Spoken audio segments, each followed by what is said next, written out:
Shout out to Shams Sharania and Sam Amek of The Athletic for breaking this news, but guess what's going on? Kenny Atkinson is the front runner going to meet with Michael Jordan to become the head coach of the Charlotte Hornets. Let's get right into this. Before we start, first off, obviously like and subscribe, but I want to say sorry for touching the microphone if it made a sound, but I want to hear your opinions down below. Do you like the hiring of Kenny Atkinson or the potential hiring of Kenny Atkinson? And like and subscribe for over 150 videos a month. Let's get right into it. So, according to Shams Sharania and Sam Amek of The Athletic, Kenny Atkinson has emerged as a frontrunner for the Charlotte Hornets head coaching job, sources tell The Athletic, and will meet next week with team officials, including owner Michael Jordan, in the next step of his candidacy. It will mark the third meeting between Hornets staff and Atkinson, and the first one involving Jordan himself, sources said. The Charlotte Hornets have been in no rush in making a hiring. Atkinson is currently coaching in the NBA Finals against the Boston Celtics, a series that could last until June 19th if it goes the full 7 games. Now, Mike D'Antoni, Terry Stotts were among the other finalists in the head coaching search ever since they fired James Borrego in late April. And surprisingly, D'Antoni, who at first emerged as a front runner because of his relationship with Mitch Kupchak, and as well Stotts, did not advance far to the Jordan stage of the process.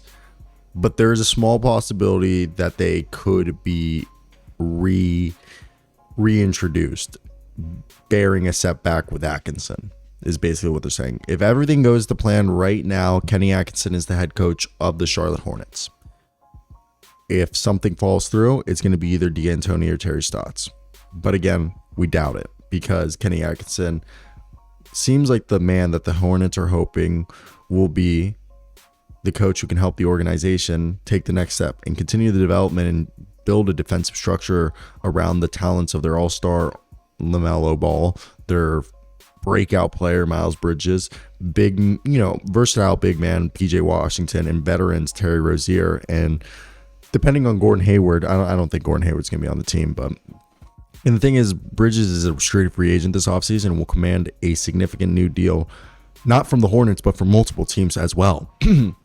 And look, Mitch Kupchak has built a fine-tuned roster that's already competed in two play-ins now, back-to-back years, and they're ready to take that jump. And Kupchak just signed a 2-year extension recently, and his deal includes a trigger for a consulting role whenever he chooses to move into that type of capacity, which is kind of interesting because it means like this is obviously Mitch Kupchak's retirement job. Atkinson is obviously this tirelessly working man. He has a great work ethic, and he's got a sharp basketball mind. While D'Antoni is an established coach on the market, and Stotts as well, who went to 8 out of 9 years to the playoffs with Portland. But Atkinson spent 4 years as the Nets coach in 2016 to 2020, and he rebuilt that team, established a culture, and took them to the postseason.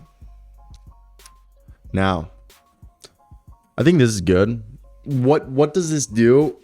I think allows them to have a coach who can develop players, and in a few years when they do have to pay LaMelo Ball, and if they are going to pay Miles Bridges this offseason, they're going to have to start doing what the other great teams who are pushing the luxury tax. You start finding players on a yearly basis that you can sign to 2-year deals and just develop them into role players who will fit your offense. That's what you got to do. That's the best thing you can do. It's what most good teams do.